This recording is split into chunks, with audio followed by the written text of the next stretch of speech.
going to be the MC for the Strahan family presentation. Thank you, Don.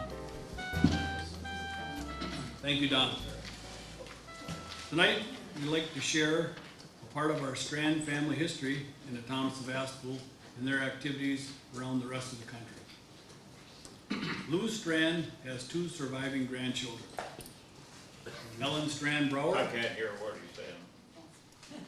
Ellen Strahan Brauer. No, I don't pay to come louder because I got a hard time any place they got a speaker. Gotcha. And Joseph Strahan, Jr. We thank Joe's son Michael, a university professor in Upper Michigan, for all his hard work on the research of the Strahan family in the 18 and 1900s. Our Strahan family history includes shipwreck, creating a homestead, lumbering, steam engines, lighthouse keepers, steamship captains, soldiers, builders of homes and businesses, movie actors, blacksmiths, veterinarian assistants, a POW, musicians, ball players, fruit orchard owners, and farmers. And there'll be a few stories mixed in. So when you know something that one of us says is a story and really can't be true, we'd like you to raise your hand, the first one that can identify it as not being really a true story. Joe Strahan and his son Michael will present the story of Captain Louis Strahan Sr. and how he came to Sevastopol and how he came to settle in the town in this area. Joe. Good evening. I'm going to tell you about how the Strahan family got here. It's a kind of an odd way that we got here. Our grandfather, Louis, left home at the age of 13, and he sailed on the ocean for 20 years. Then he came into Michigan and worked for a lumberman there and captained his boats. And Jane, she was born in Rochester, New York, in Trenton, New Jersey, September 1847. Jane was a busy housewife and mother. She had 4 children born in Manistee, Michigan. It was Thomas, age 7, Louis, 4, Margaret, 3, and George, an infant. We're going to mention these people, and the oldest first down to the youngest. The oldest name was Thomas. He was born in Manistee, 1868. To Sevastopol with the rest of the family, and he owned about 80 acres in Sevastopol. He never married, and he passed away in 1926. The next oldest is Louis F. He was born January 1871. Sailing was his profession for over 40 years. He earned his Marine captain's license. His ships included large car ferries, lumber, or cargo, included. He lost one ship near Manistee on a wintry, foggy night. He had a crew of 14, and all of them were from the Sturgeon Bay area. He survived along with the crew. The authorities commended him for the way he handled the ship. The harbor master in Manistee, Michigan, was found negligent. There's a story about the sinking of that ship in a book called Wrecks and Rescues on the Great Lakes, and you'll be able to get this in any library. It's a pretty courageous story when you read it. He sailed there for many years, and then, too old to be with the big ships, he moved to St. Ignace, Michigan, and he sailed that little ferry that goes from St. Ignace to Mackinac Island. He did that until old age. There was a famous hotel on Mackinac Island called the Grand Hotel, and he met many celebrities that were going over there, and he was in 2 movies that we know of. So, the next one is Margaret married Maurice O'Hearn in Sturgeon Bay. She was born October 1872. They had one son, William, who was a lighthouse keeper on the Great Lakes. Maggie was widowed at an early age. Her son, Bill, married Florence Schaefer. No children. The next one is George, and we're going to have a presentation from one of his grandsons. Billy? Where is Bill? Come on. Come on. Say what you know. I can go through the pictures and you and Jane can help me out if I get stuck. Will that work? He got out of it.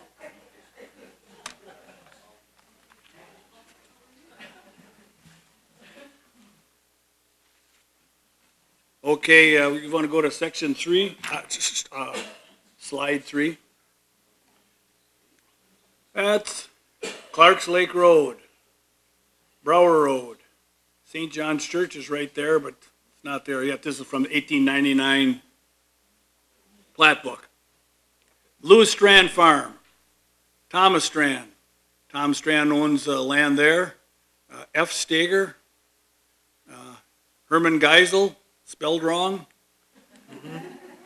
Kyton Brauer, spelled wrong. Joseph Brauer, spelled wrong. And Brauer's got some land too.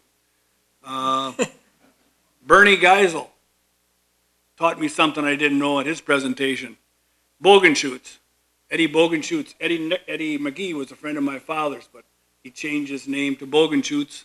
There was some anti-German sentiment in the First World War in 1914, so got along better with the name McGee versus Bogenschutz.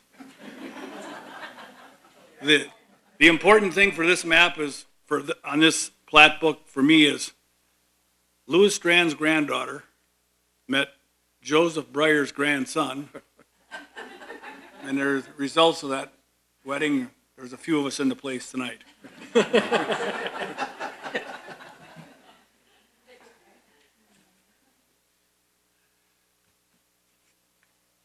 Next slide, please.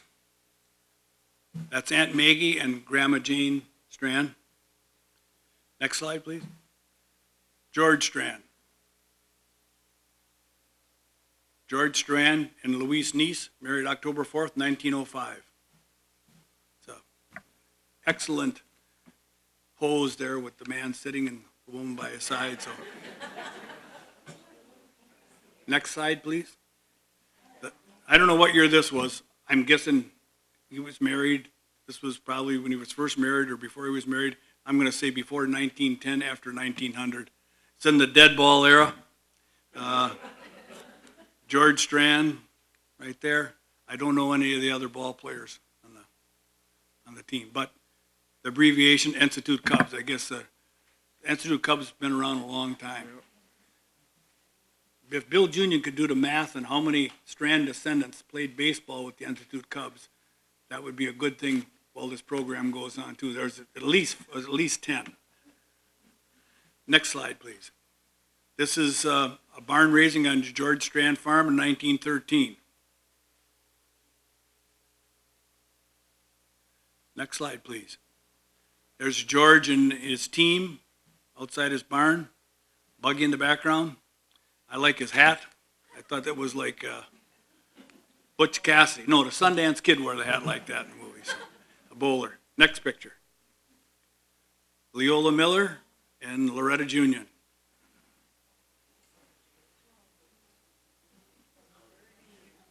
There's some pictures you don't really have to say anything about. I mean, it just speaks for itself.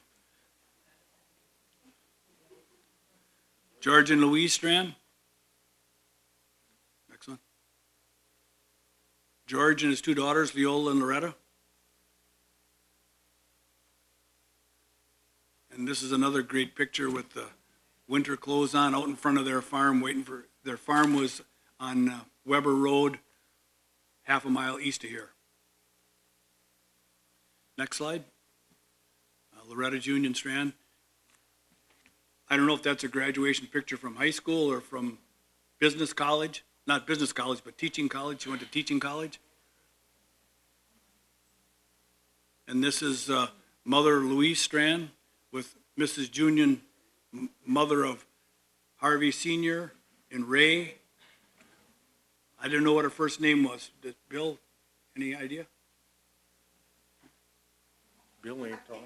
Okay. Marie, thank you. Next slide. Loretta and Ray Junion.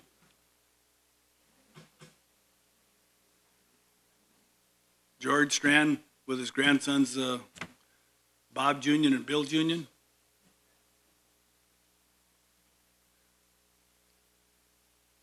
Bill Junior on the George Strand farm. I thought he was selling Christmas trees or something, but maybe not. Maybe he's chasing the rabbits out for the hunters. Picture of the Ray Junion family with Bob and Bill, Loretta and Barbara. And one of Loretta. And that's where the George Strand farm is on Weber Road. The farm used to own. Okay? I didn't know until Bill dropped off some of the stuff that George worked in the shipyard during World War II, and he was part of one of those Army-Navy E Awards for excellence in workmanship.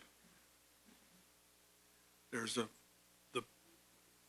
programs about the presentation. It could have been a launching are at the table here, and there's probably plenty of names you know that are in the military, shipyard workers who are serving Uncle Sam at that time. Next one. Leola Strand Miller.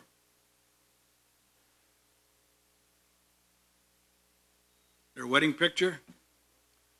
I would need help with the name of that person.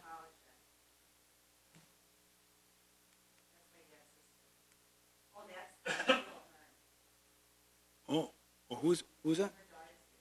Okay. Mom? Elton Delsham on the far right. Okay. And that's Butch. my Uncle Butch Miller. And who is this?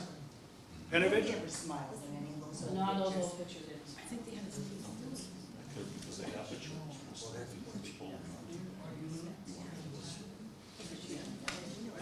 The only thing I can say is your mom was tall, but the gal to her right must be really tall too. But they're standing on a platform. Yeah. They're standing on a platform and driving. Right, right. So they wouldn't be so. They were married. Next slide. Woman Leola in retirement.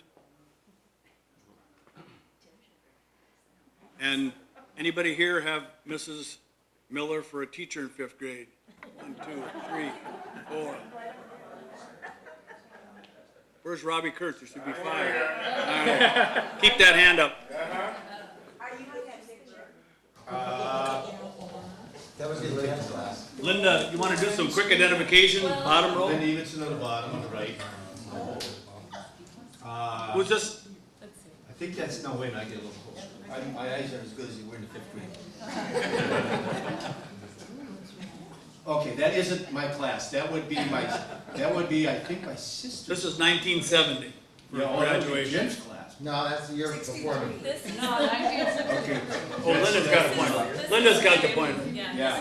this is 1970 because I know some of these people. So, Don't ask me that to might marry be a me. Berg and a Tomjanovich.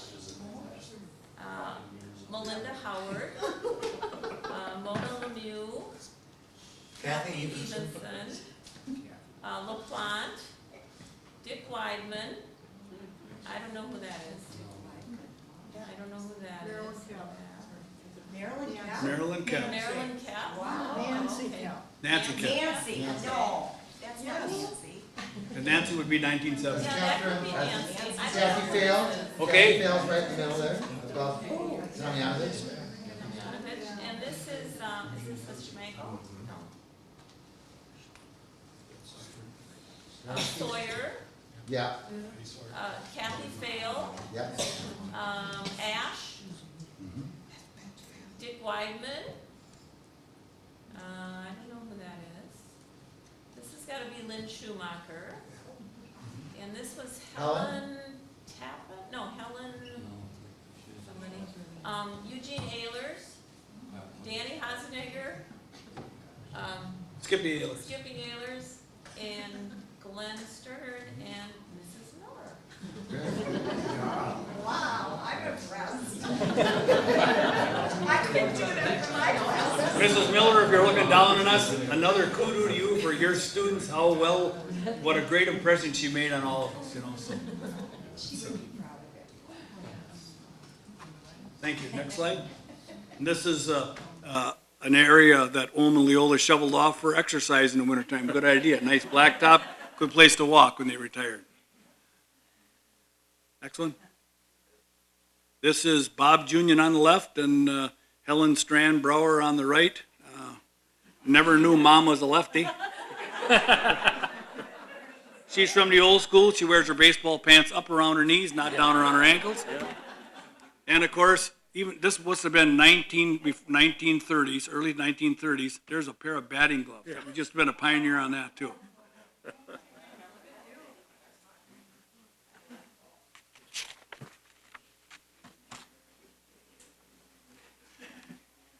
And then the other one was back one. Bob Jr. We're all Sevastopol graduates. We can all read. So, okay, I'm going to go back to Joe, and he's going to talk about our grandfather Strahan's sailing ship.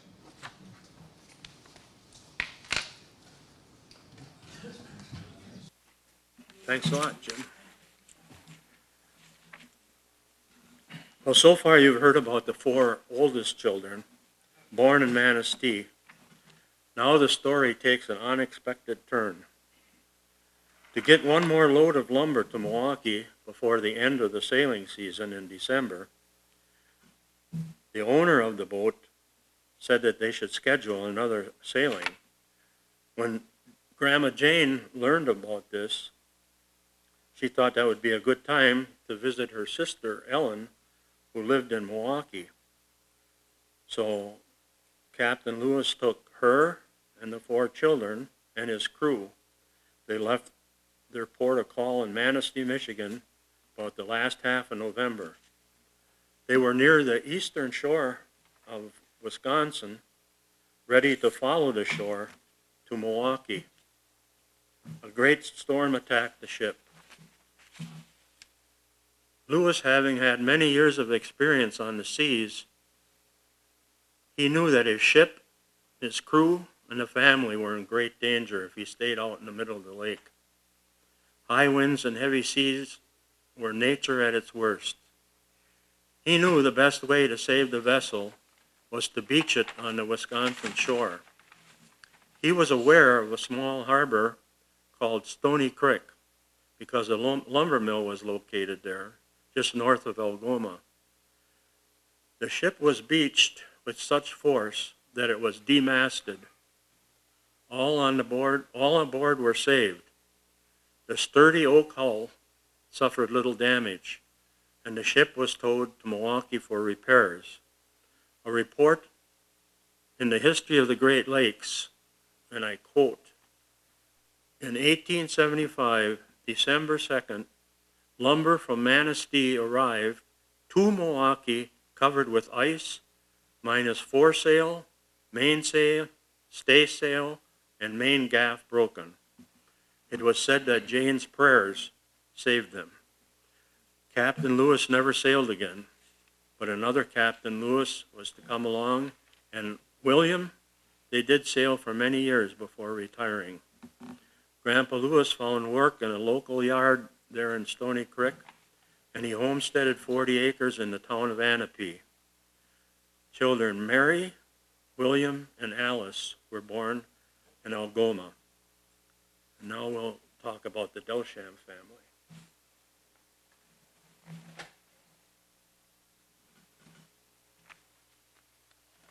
And now we'll talk about the Delsham family. Well, we've got to cover it twice. Actually, Tom Delsham will talk about the Delsham family. It's a grandson of Mary Strahan Delsham. So there's some of the pictures we didn't get on the program. So there's a lot of pictures at the table over here about the Strahan family, the Delsham family, and all the families. Hello, everyone. I'm Tom. I am the grandson of Mary Strahan Delsham and Ernest J. Delsham.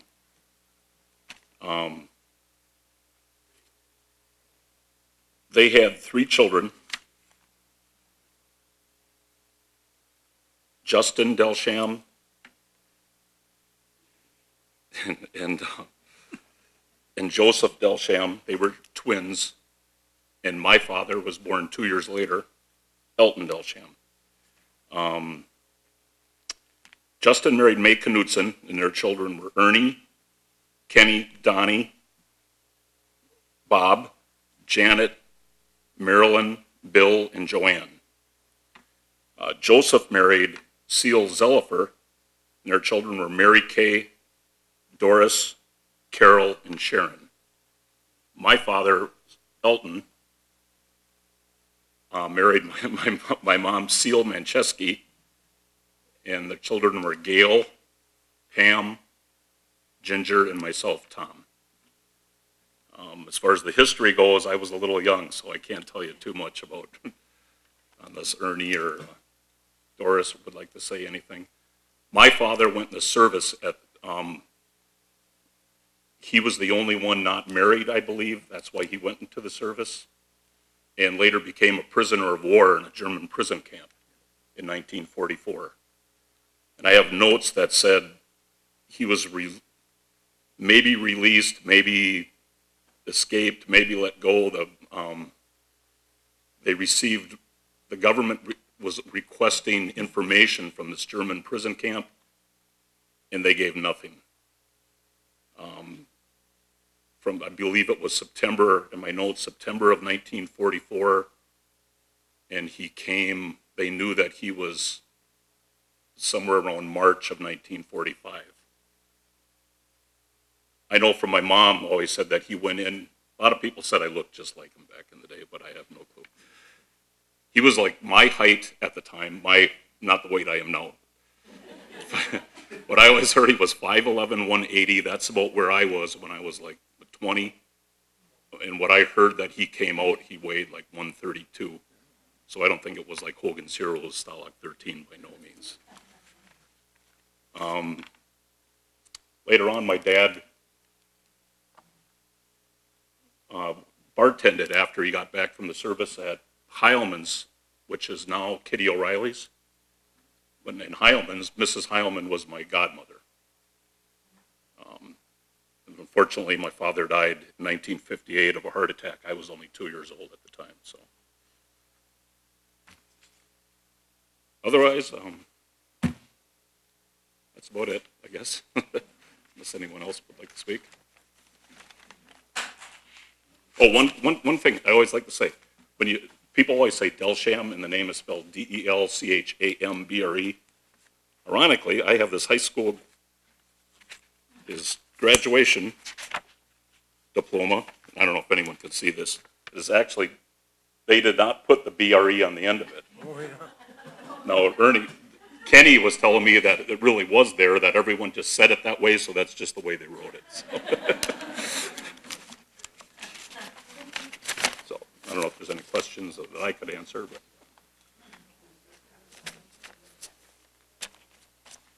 Good to go?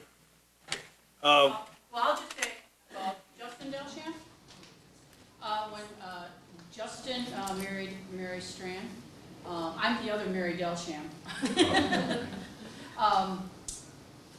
They, somewhere along the line, bought their farm, the Delsham farm. They bought it from the Hawks family, which I noticed was up on the plot there earlier. And I don't know if any of the boys want to talk about any of the, where Justin was employed over the years or not. What some of his first jobs were. Sire Delsham bought the farm from the Hawks family. Okay. Then his son Ernest Delsham run the farm after he did. And then his son Ernest Delsham run the farm after he did. And then my dad and Gus Delsham run the farm after that, which we call Uncle Peck. I don't know what that came from, but maybe somebody here does. And then my father moved off the farm, and his family just spread out doing other things. Some in shipyards, some in trucking, some in airlines. That's about as much as I know about that. Well, did Justin work he work in the shipyard and It's just feed working mill in the and shipyard and feed mill. ended up being head custodian of Sevastopol schools. Justin Delsham. And when you said you were the second, also my mother's name was Seal Yeah. Manchester, who later Delsham. Also, Joseph Delsham's wife was Seal Zellifer, so at one time there was also two Seal Delsham. There you go. Everyone around here would know both my Aunt May and Aunt Seal. They passed, unfortunately. Aunt May was a third grade teacher, I believe, at Sevastopol. Yeah. I know a lot of people would remind me of that. Seal was the cook for many years. And a lot of people, oh, and Justin was the bus driver. Justin was a bus driver and a custodian, and Justin married May Knudsen, That's right. Jalmer and Emma Knudsen's daughter. Her sister was Ethel Kugler, and her brother was Earl Knudsen. I was just going to say that. That's the teacher in me, I'm jumping right in. Joe Delsham was the third son of Mary Strahan and Ernest Delsham. And I know of him working in the shipyard, and I believe he worked for the city driving garbage truck. He was a twin. I said he was the third son, I didn't say, oh, I didn't mean that. Okay, I see. Yes, right, one of the three. Justin, Elton, and Joe's, that's three people there, that's all I meant. Oh, yeah. Is another son, isn't it? Judd and Joe are twins, and Al was the younger I one. know that. Yeah. Justin, he was the third son. All I said is there was one. Thank you. Would all the members of the, Tom, as long as you're here, Yes. would all the members of the Mary Strahan Delsham family please stand? Oh, not me. Well, relatives, husbands and wives work good too.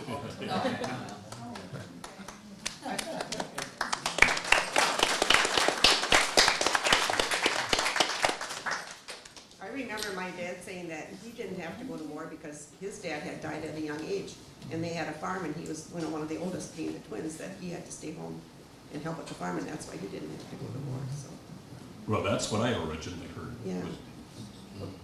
So, But it was a lot of I was told my dad didn't have to go to the war because of my birthday in September of '42, and I don't know if that's the absolute truth or not. It might have been, a part of it. right. I learned from working in a shipyard and from the neighbors that there were a lot of farm deferments, there were a lot of shipyard deferments, and there were other industries that were considered vital to the war effort. Yes, Gail? I had an interesting thing happen. At Ernie's birthday party, surprise birthday party, Doris and I started talking. And she said she was cleaning out her mom's home. And she said, I have some letters for you and a few pictures. Later, she sent them to me.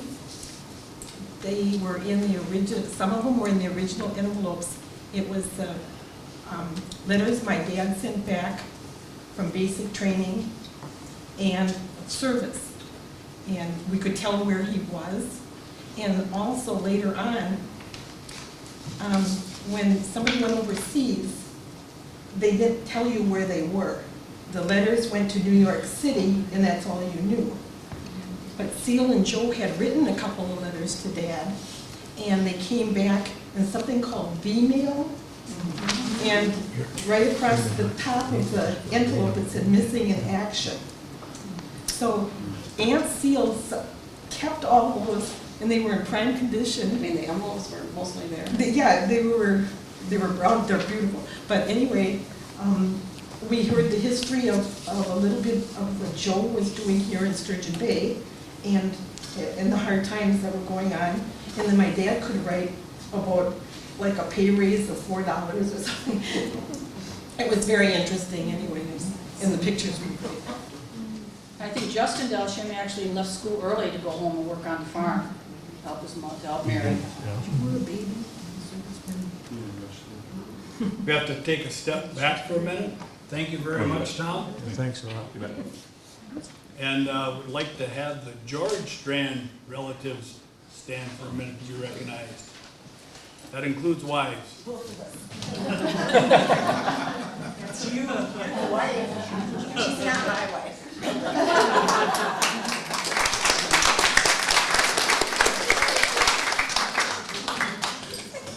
Just one quick one yet on this picture.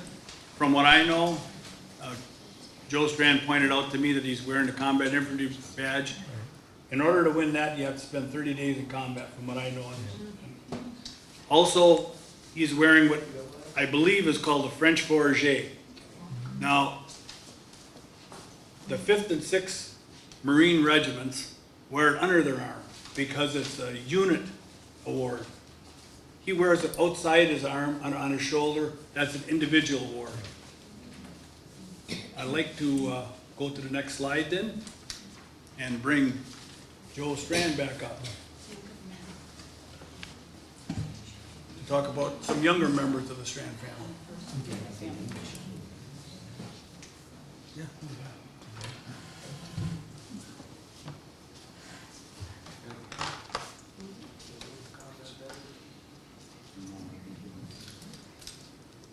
Now, that's my Aunt Alice, Aunt Maggie, and Mary.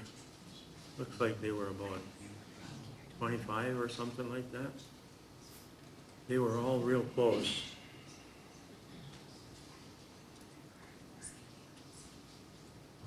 On Elton, too, I knew him very well, and he was a platoon sergeant. And those of you who know about the military know you have just one platoon sergeant and one platoon commander. In this terrible battle they were in, they lost all but about 4 guys. And he was given the commission as a 2nd lieutenant until that battle was over. So.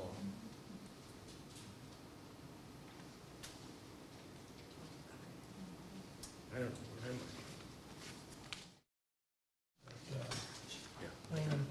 Okay, now the next uncle that's in line is William. He was born October 19th, 1879 in Algoma. He married Alice Fuselang, no children. Bill was a professional sailor for many years. He passed his captain's license, but being low-key, unassuming, he preferred to be a first officer. He sailed for the Goodrich Line. He said captain seldom steered the ship, and that's what he wanted to do. His home port was Chicago. Next was Alice, born in Algoma, January 1880. She stayed home and took care of her mother, Jane, until Jane's death in 1931. She was a real perky gal, ahead of her time. She drove a 1928 Model A Ford Coupe when very few women were driving. She opened a grocery, deli, and candy store in Green Bay, right across from the train depot. She was open 7 days a week, and she did pretty well. She married a widowed train conductor December 8, 1958, and became Mrs. John Fleming. They later ran a tourist rooming house in Hot Springs, Arkansas.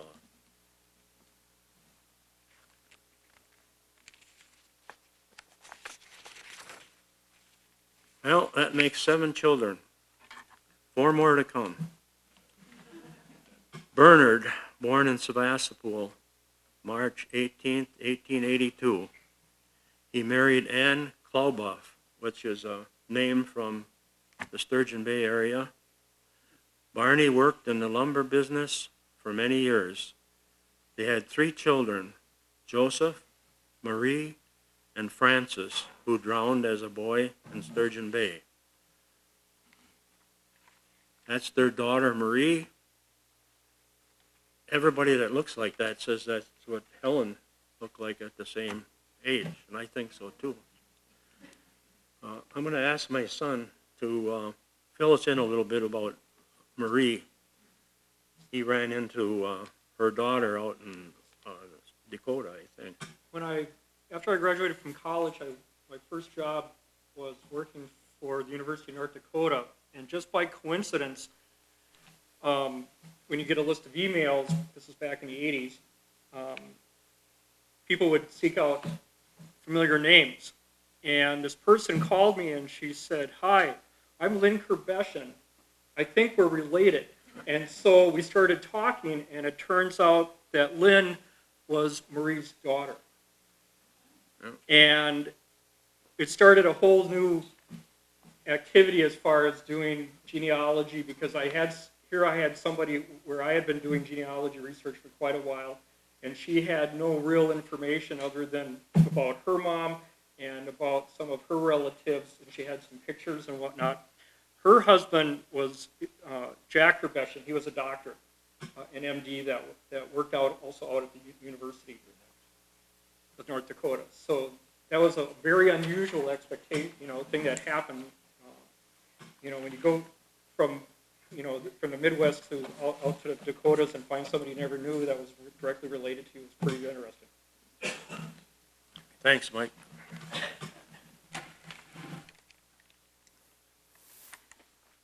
My mom and I will talk about John Strahan. He was born August 5th, 1888, in the town of Sevastopol. He grew up on a farm, and like a lot of other young men, when the farm work stopped in October, November, they went north to the woods in Michigan.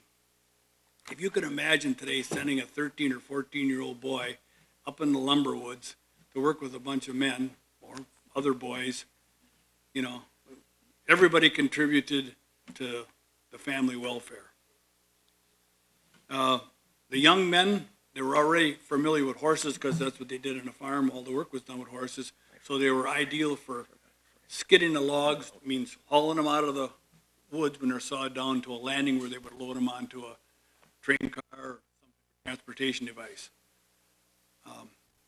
After they became proficient at the skidding and they got a little older and stronger, then they would go to the 2-man crosscut and the axe. And if any of you have ever seen old timers, like I don't say my grandfathers, use an axe or a 2-man crosscut saw, they can make the chips fly. Of course, the first thing is knowing how to sharpen it, but they know what they're doing. But I suppose, like any job, you do it day after day, you get good at it.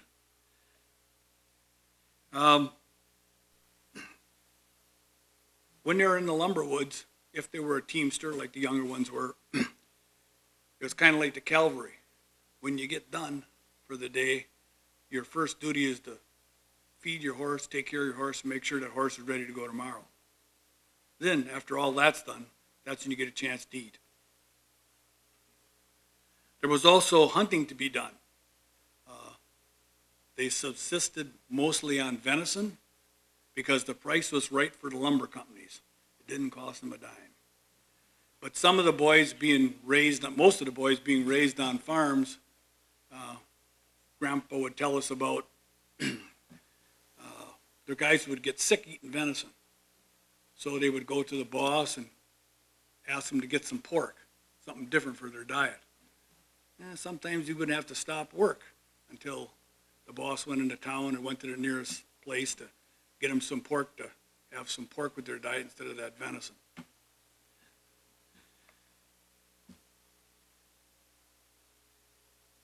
They also learned to live by the rules of the camp and, of course, being young, deal with bullies. anytime you get a group of men at different ages, different sizes, there's a tendency, unfortunately, for some of the bigger ones to pick on some of the younger, smaller ones. But they learn to stand up for themselves because there's no place to go. Nobody's going to protect you. And usually bullies have a tendency to pick on the easiest person to pick on. So once you stand up to them, you're kind of home free. They also learned another camp rule was that if you injure another person by fighting with them, you do that person's work till he's back on the line, ready to work. So kind of a self-imposed thing that stops all of this foolishness. He worked in the woods, learning blacksmithing and horseshoeing, and also assisted on the family farm.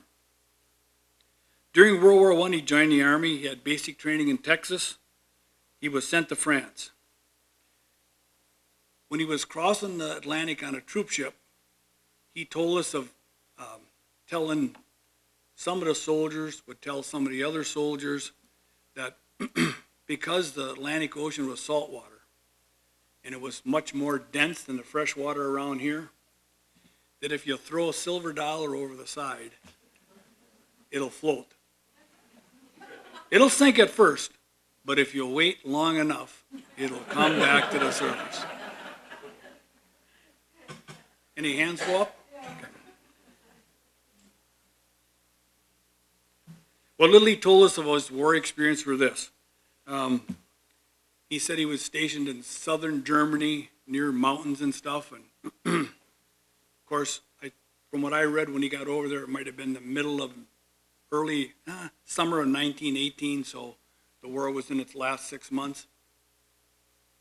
His unit was called the Walk-Around. Their nickname was the Walk-Around. Some units are the Keystone Unit. Some units are the Rainbow 32nd Division out of Wisconsin. His unit was called the Walk-Around Division because they did a lot of walking. They'd walk from here to walk. They were diversion for the Germans. Hey, this division's moving out. Where are they going? Well, it was just a feint or whatever. But anyway, he said he was in southern Germany, and he said at night they'd hear noises out where their holes were out and where their horses were tied and different things, and really didn't make too much of it.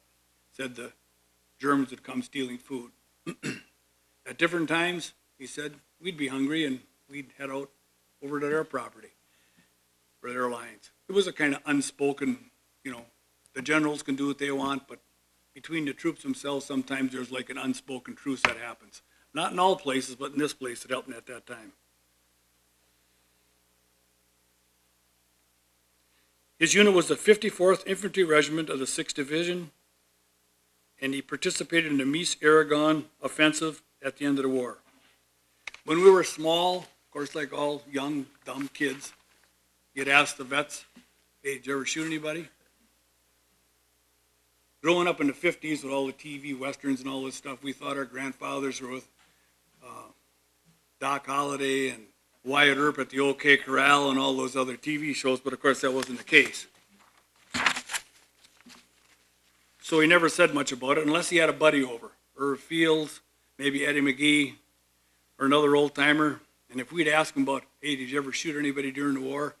Oh, he'd say, shoot anybody, especially if my grandmother was listening. We used to shoot them like rats, he said. Well, Jacks, he says, what are you telling those kids? Well, then him and his buddies would get a big laugh. I know he was gassed by the Germans and he had issues like many other vets. And Mom told me he always hated cabbage because one part of Germany he was in the occupation army, they fed him frozen cabbage, 2 or 3 times a week, so he didn't have much use for cabbage. He said after he was discharged, he kept his pistol. It was a Colt 45 automatic.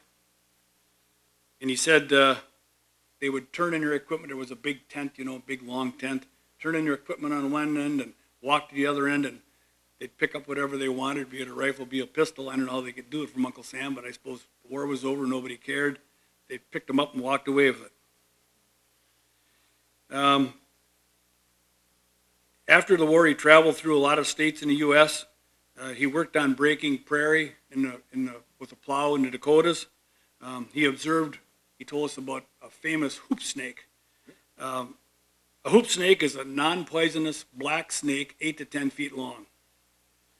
It'll put its tail in its mouth, and resembling the rim of a wagon wheel, it would roll across the prairie like this.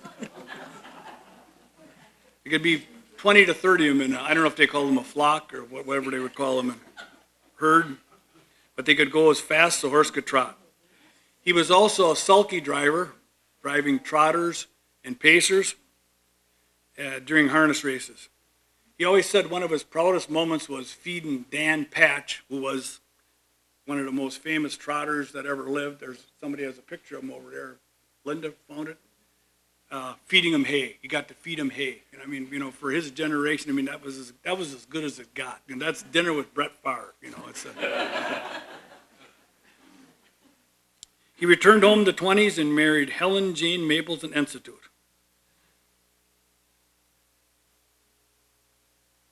Everyone called her Pearl.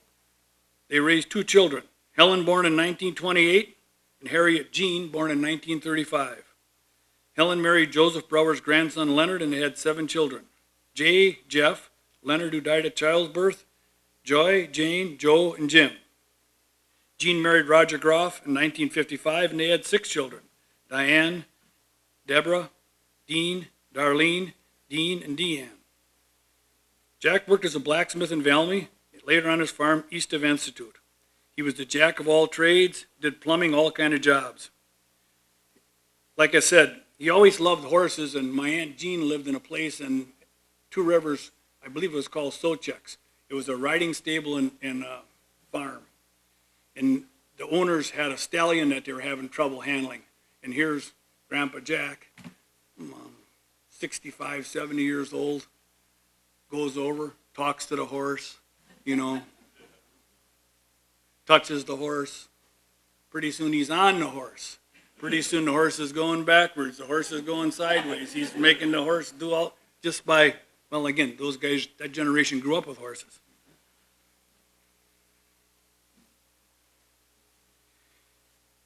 You like the, Mom, want to come up here? I want to tell that story about the beer and vinegar. We can give her a mic. Yeah, okay. He liked to have fun, and he always saw the humorous side of life.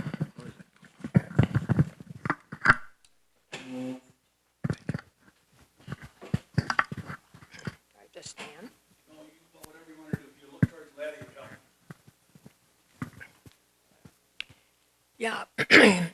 help. Yeah, he liked to pull pranks, which you could tell from what Jimmy said.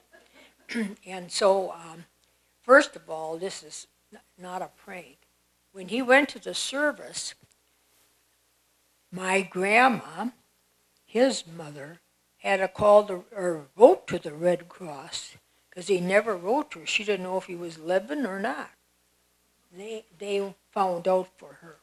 But anyhow, when he talks about the vinegar and beer, them days when we were young, you got beer in a gallon jug to take it home, and then the vinegar was in gallon jugs.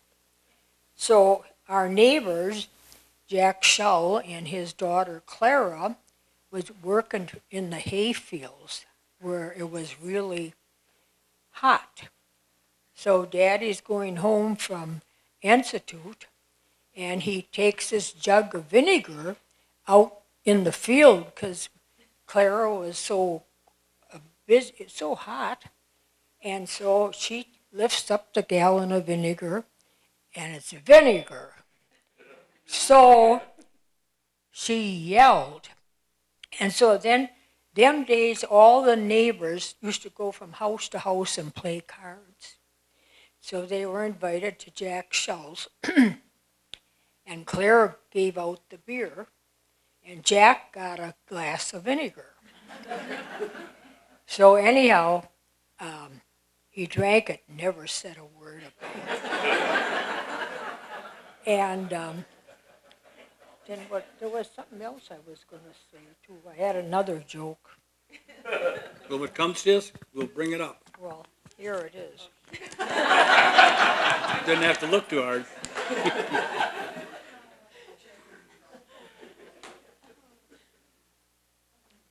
Jack Shaw.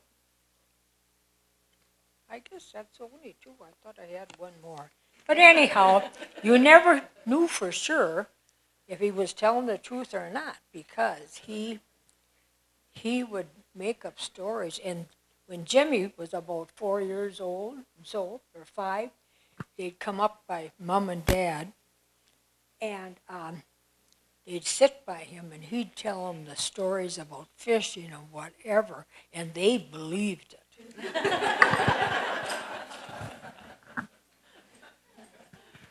He also worked as a blacksmith in a shipyard, heat treating and sharpening chipping tools, making shape frames for ships, and making special tools for unique jobs. I had a lot of questions to ask him about steel work when I got older, but I waited too long and he wasn't around. So, when I started, Johnny Madden, who's related to us too, through the Sullivan's family, my grandma's mother was Bridget Sullivan, married Ted Maples. And John Madden told me about, yeah, your grandpa's table used to be over there. And he would like to show to new employees. It was kind of like, what do you call it, probationary employee thing, for an employee. They would want to show them what they call a sea bat. Well, a sea bat was like an amphibious creature, could fly and it could swim. So they would tell these guys, just come look at the sea bat. There's 2 ways of dealing with the sea bat story. One takes 2 people. With the 2-person thing, one guy jiggles the barrel a little bit. Get ready, he's going to come to the surface now. You'll see him any minute. And when the guy peers in there, the other guy hits him in the rear with a board. So. The other method, in case the guy comes back a second time, works with 3 people.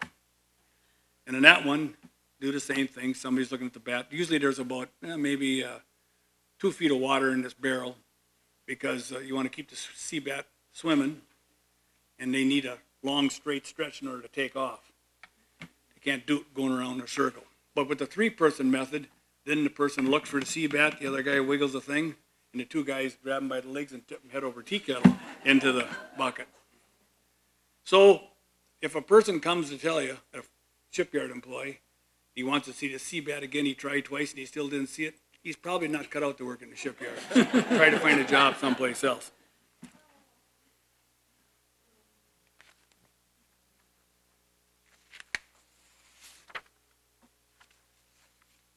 Of course, this served the same purpose as the floating silver dollars. It was a way to educate young men about what happened in the world. This is, well, you can read the names. This is, I believe this is in the Strahan family house because that looks like that family picture, although it could be one of the other kids could have had a picture too, so I don't know where it was taken. My grandpa, Jack, Joe's father, Joe, Gus Delsham on the mandolin, and Ernest Delsham on the bass.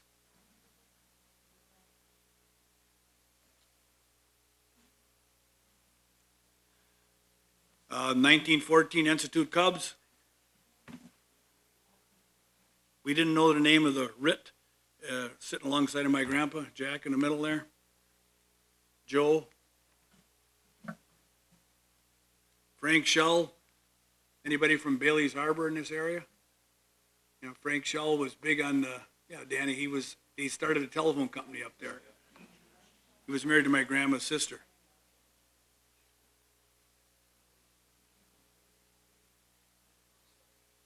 Okay. Jack and Pearl Maples Strahan, my grandparents, and with Loretta and Ray Junior. Okay. When Louis Strahan died, in the history it says Jane built a house and moved to Sturgeon Bay. Institute. This is the house they built right here, and I was told that George Strahan helped build that house also, or built the house. But that's on the north end of town, second place from the north.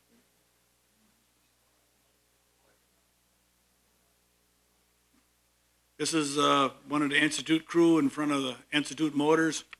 Owner Wally Tetzloff, my grandpa Jack, Joanne Tonison, Harold Theory, and Pat Moore. And a lot of people were married. When their wedding day, they would rent Harold's car there for a trip around. It was driving a Model T and stuff. Okay, My grandma, she was a cook at Sevastopol School too. A lot of good recipes, a lot of good recipes, a lot of good food. Okay? And that's Mom Brauer by her favorite road sign, Section 1, Town of Sevastopol.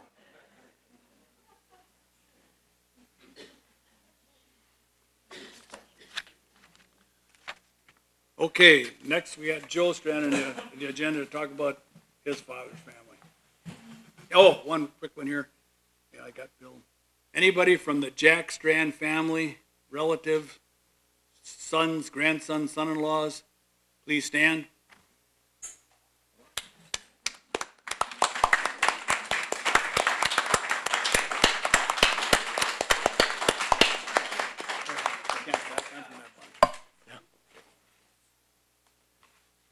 When we were going through this before, I forgot about the one son, Frank. Well, if you want to go back to slide 35. Mm-hmm.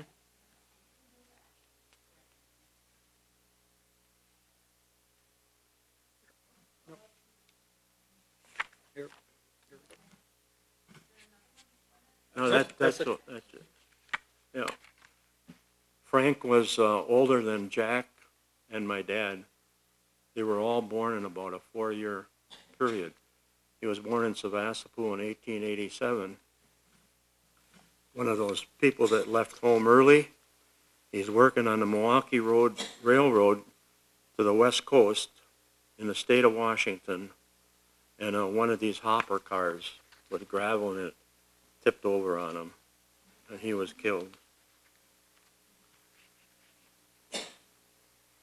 I see George Evenson and Margaret are here, and one thing I forgot to mention, George, I know you went to Norway on a trip, didn't you? That ship, the Orendo, that my grandpa captained, that's named for a town in Norway. No. Okay, my dad, Joseph E. Now there's a story about that too. When he never knew what that E stood for. When he went into the Army, the guy asked him when he was born. Well, October 25th. At what year? Well, he didn't know. The records were all kept by the church, and the church burned down. So the guy asked him, well, what does that E stand for? Oh, my dad, I don't know. Exevu, I think. He says, how do you spell that? I don't know. Well, the guy in the Army says, I don't know either. Let's just leave it as a E. And that was left as a E, and he decided that he was born in 91, although that doesn't jibe with what the old people said. So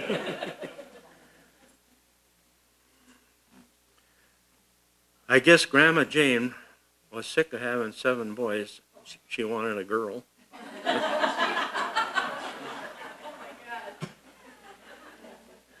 So that's my dad.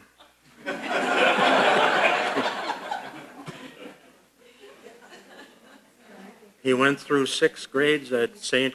Aloysius, whatever it was called. And then he worked on a farm. He owned a cheese factory. He owned his own farm as well near Carlsville. In 1914, he married a girl from another local family called Culnan. They were related to the Moores, the Morrows, Mahaneys. Her name was Josie. She was an elementary school teacher. Tragically, she contracted appendicitis and passed away at St. Vincent's Hospital within the first year that they were married. The loss was very hard on my dad, I'm sure, but he never mentioned it. I was told by my aunt, Alice Fleming, after I asked her what that gravestone was there, it said wife of J.S. And then she told me that was the first that I had heard about it. he was drafted into the Army as well as Jack, and he served in France for over a year as well.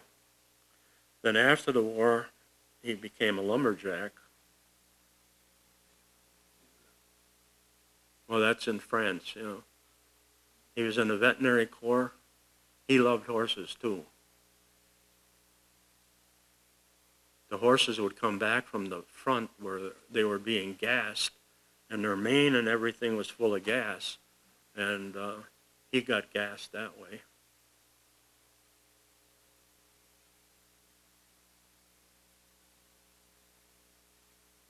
That's on the ship coming home from Europe after the war. He got that picture from somebody on the ship. Well, here he was, a single guy, widower, and he didn't know what to do. He became a lumberjack too, and then he thrashed out in the Dakotas. He ran the steam machine, did that for a couple summers, and then he worked for the Case Company in Racine making the tractors. But he returned home to the Carlsville area, and he owned the Carlsville Tavern and Dance Hall in the Prohibition days, which was a bad time to own a tavern. Anyway, I guess you saw the picture before that they had the band, him and his brother Jack and the two Delshams. Well, they played every Saturday night there at Carlsville. Did you see that picture of my dad with Josie? Yeah. Okay. So,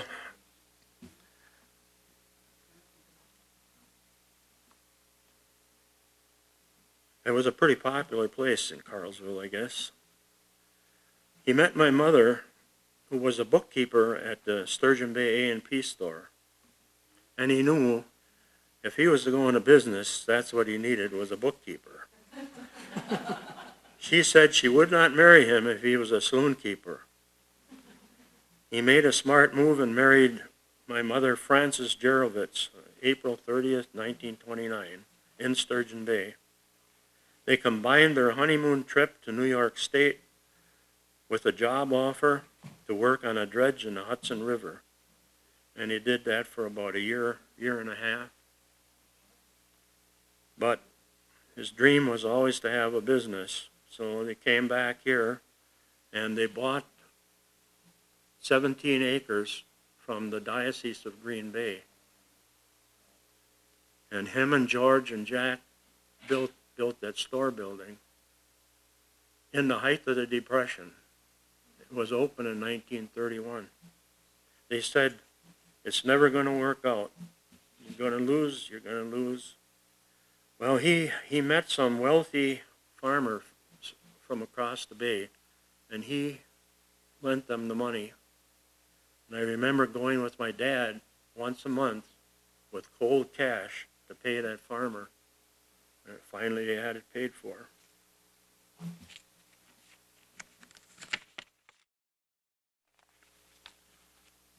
I guess I came with the store.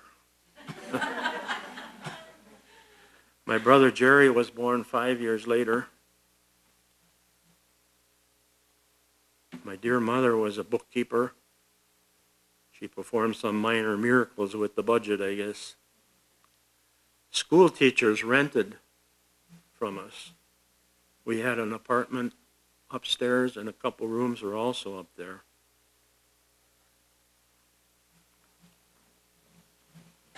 A lot of lasting relationships were made there. There was a Miss Walker who was a teacher, and Nettie Warachek shared an apartment. In one of the rooms, Clem Haberman was there. Well, Nettie and Hobby were married. Dorothy Schaefer lived with us and helped my mom when my brother was young. Roy Meissner and Dorothy were married. Seal Zellifer also helped my mom. She married our first cousin, Joe Delsham, who also helped out in the store. So that was quite an operation there. A winter blizzard made the roads impassable. The buses couldn't run. Most of the kids were able to stay at the school, but we took the overflow. And I can remember that. Those kids were all over, laying on the floor on chairs for that one night. My dad kept them happy with candy, I guess.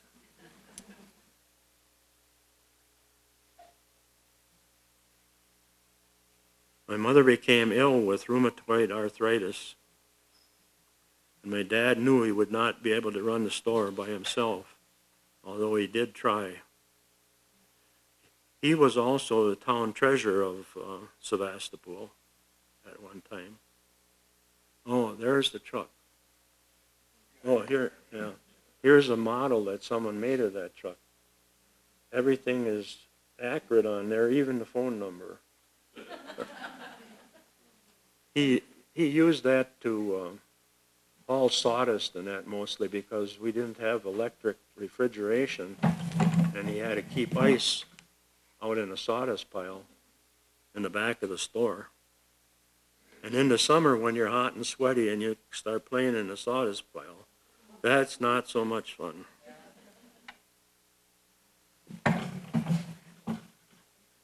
My mom had that arthritis all over her body, her joints, her hips, her knees, her hands, even the jaw.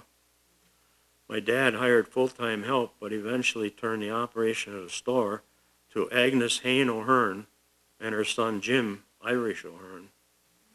She had experience running a store in Sturgeon Bay. My mom and dad moved to the second floor. I went to college. During the war, not only did they have to be concerned about the money, but everything was rationed. You had to have these little stamps. I've got some here I can show you later on. You had to have one stamp for meat, one stamp for regular groceries, gasoline, everything was rationed. And my mom, at the end of the day, taking care of the money, that was the least of it, but counting those stupid little stamps. They had to do that because they had to turn them into the wholesaler to get more products. So that was bad news. I remember during the war when the farmers used German POWs, they would stop at our store and get some of that good Plex ice cream. And the German, boy, did they like that.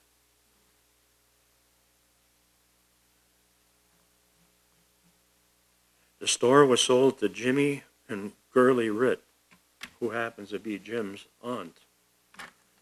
They improved the store and added a smokehouse. They ran the store well, but tragically, Jim died suddenly. Gurley continued to run the store for many years while her daughters grew up. My dad took good care of my mom for many years, all the while trying to find medical cures, and there was none. But my Aunt Alice, by this time, had a rooming house down in Arkansas, and they had some baths down there.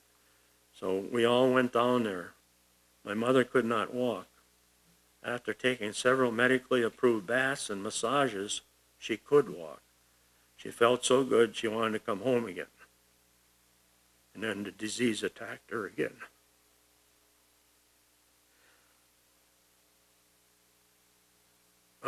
My schooling was interrupted, I don't know how many times, but in my senior year, I went to 3 different high schools. I guess that gives you an idea how to meet people or something, I don't know. After Jerry was married, my dad said he never wanted to go to a nursing home. So Joan and I built an apartment onto our house in Saukville. And they lived there until they passed away. And my wife, Joan, an RN, took good care of them. Never complained. Was really great for them. I have some grandchildren here. Eric Large and Mark Large. You guys want to stand?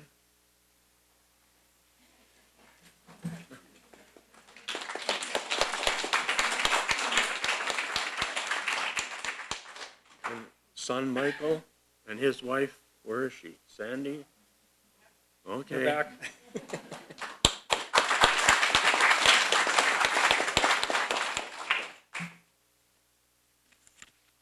I think that does it for me. If anybody's got any questions, you see me after a while. Did you want to talk about the relationship between Otto's and your grandfather's ship? Yeah, that was kind of interesting. After the Arundel was repaired in Milwaukee, it went back in business, and the next year, my grandfather's brother-in-law was the captain of the ship, and that was Pat Miller, Chuck and Larry Miller, Chuck and Larry Otto. That was their grandfather. So that was kind of a odd situation that he got the ship after. That ship ran for quite a few years. And Otto's related to the Strands? Yeah. Mrs. Otto? Yeah. Well, Mr. Otto? you know, their father was my dad's first cousin. You know, she was really great friends with my grandmother and stuff. Another Justine Delsham story. He had one of the first chainsaws in the neighborhood, and Aunt Lorenza wanted a pine tree cut down. Would you go down there that time, Kenny or Donnie? I know maybe me and Bob went, but the pine tree was, we were little guys, so I'm going to need about 4 people to tell you how big in diameter it was. It was big. But anyway, cut the thing down, and boom, fell right towards the lake. That was really something. You know, it was a big pine tree. I also have to backstep one time, too. Linda Waite and I were on the radio yesterday, and the question was asked to me, are there any shorteners related to the Strands? And, of course, I panicked. Or married with the Strands. And it didn't dawn on me. I'm thinking the first generation, second generation, but the third generation, Bill's married to Mary Shortner, Bill Junion, and Susie, related to my mom through Grandma Maples, is married to a Shortner, so I'm sure there's more than that. But I apologize for leaving them out. Next slide. This is the Strand Family Homestead Barn Foundation. It's on Bernie Geisel's farmland now. Next one. That's the Strand brothers in 1963. That's the Strand brothers with their surviving wives in 1963. Okay. This is the Institute store. Most of you know where it is, built by Joe Strand. Just to the north of that, between that building and the baseball building, I don't have a picture of the George Strand home. George Strand built that home too, so George was probably involved in building 4 houses, and your dad 4 houses in the Institute. This is an apartment building between the store and Sevastopol High School. Next one. And this is 3 delinquents in the town of Sevastopol. No. That's good. No. You know, we're talking about, you know, the difference in people today, and work ethic and stuff like that. Joe told me that him and Jerry Sargent were sextons for their church over here, St. Peter and Paul Church, which meant they cut the grass. And when he told me that, I says, you know, Bobby Delsham and I cut the grass. Donnie Delsham and Ernie Delsham and Kenny Delsham cut the grass. So that must have been handed down. We didn't have official titles like sextons. But Ray Rip, and how old is Ray there? 18, 20? 20 or so. Yeah. He dug the graves. And there was no backhoe, there was a shovel, you know, so. Okay, next one. This is Joe's family at his grandson's wedding.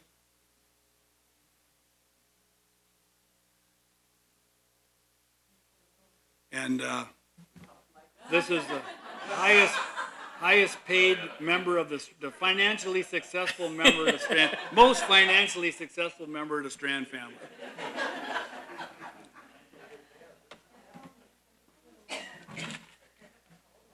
Okay, that's it for slides.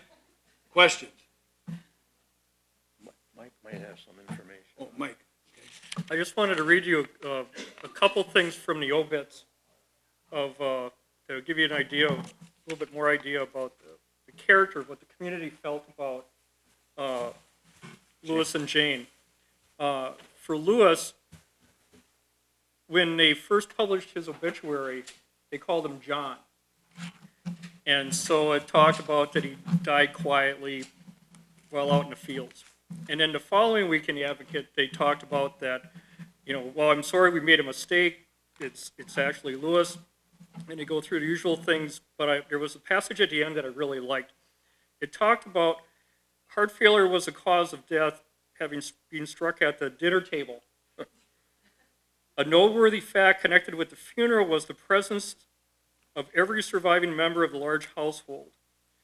He was generally esteemed and respected by all his neighbors and friends, and it is doubtful whether he had such a thing as a real enemy. And then, when Jane passed away, it talked about that it was one of the largest funerals ever held in Sevastopol. She was she was the oldest member of the Ladies' Altar Society, and relatives came from all over the area for the funeral, and it said that she had many friends, and in her earlier days, she devoted much of her time to them taking care of their sickness when doctors were not available. And part of the family lore is that she also, some people would talk about that she was a midwife, because that was real popular back then. Doctors were very scarce. They were few and far between. And so she delivered quite a number of babies over the years, too, besides taking care of the farm and everything else.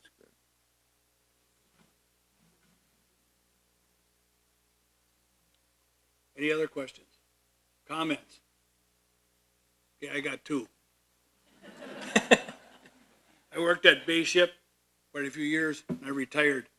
One of the things we used to do to have some entertainment and recognize people that go over and above was to give them an award like this, the spinach can.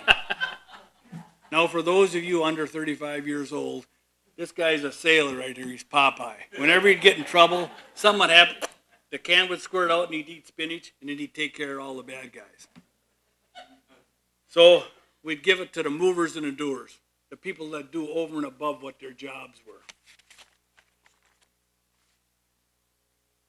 Bernie Geisel, you're a neighbor in the truest sense of the word. For all the things you've done for the Strahan and Brauer family, Joe's going to tell you a story about something Bill or Herman or maybe your dad did for his father about getting Social Security. But you're the one of the people I admired growing up. Well, it's not my place to say about what a hard life you had, but you went on it. I mean, you raised your younger brother and sister, and your parents both died young, and you worked with your two older uncles and my grandpa from time to time, and to be a young person with three older guys telling you what to do, kind of tough, you know, but you exhibited patience that was unbelievable.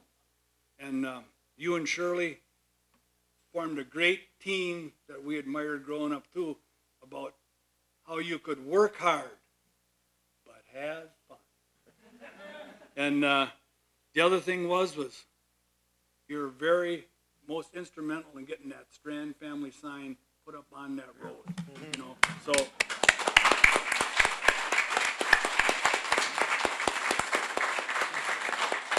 you accept this can of spinach,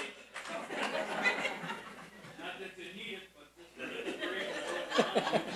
From the Strahan family, and the Brauer family, and if you get a chance tonight, please sign Bernie's can of spinach. But with your names on it means something, because that's what friendships and neighbors are all about. So there you go there for Ken. Thank you, Bernie.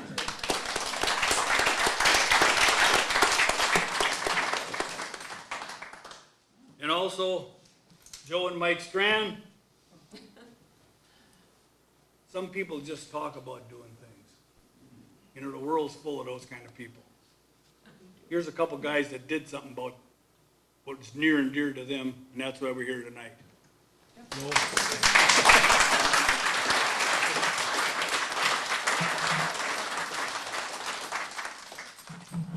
about another half an hour. Okay, thanks to the members of the Sevastopol Historical Society, Don and Donna. Rudolph.